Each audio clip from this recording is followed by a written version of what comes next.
of the project. Later, in the upcoming lecture, we will see the backend code. In the front-end part, let us start with the index.html file, and we will also go through the corresponding CSS part in parallel. This will help you to understand the code in a proper way. This tag indicates the start of an HTML file. While optional, it is still recommended to use this tag. It informs the browser which version of HTML the web page contains. Please note that in HTML5, we don't need to specify the document type explicitly. This tag marks the beginning of the web page layout. It defines how a web browser will format and display the content. With the help of tags, a web browser can distinguish between HTML content and simple content. HTML tags contain three main parts: the opening tag, the content, and the closing tag.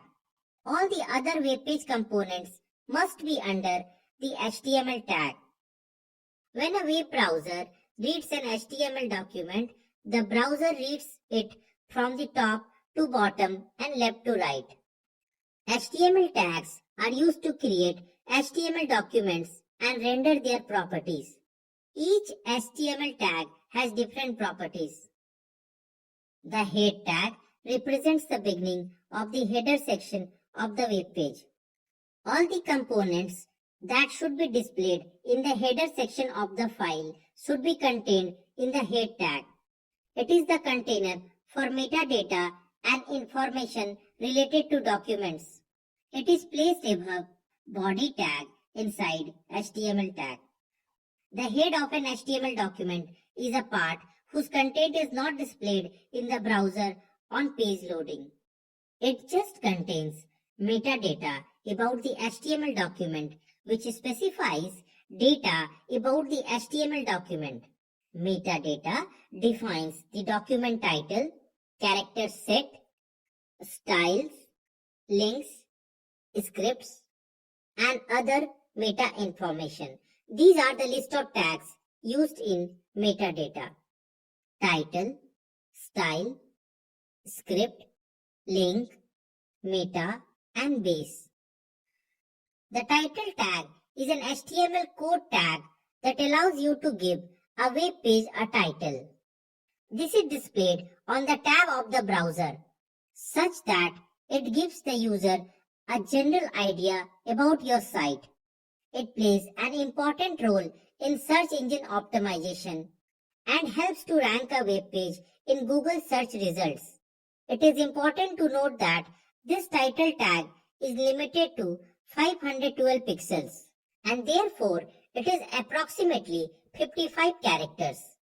Kindly note that you cannot have more than one title element in an HTML document.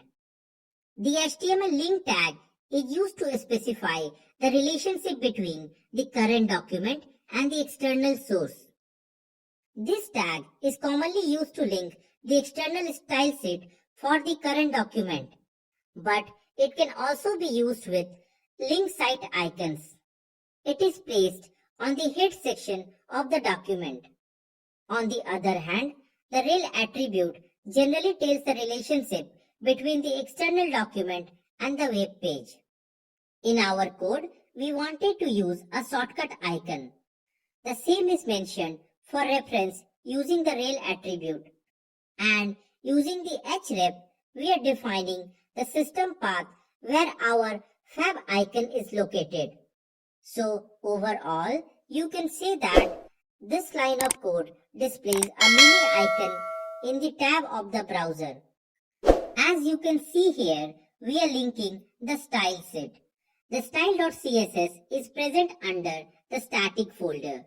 So we are establishing a connection between style.css and primary HTML file index.html. We will understand the complete functionality of the style.css in the upcoming lecture. Now we have completed the header section and hence we have to close it with a closing tag.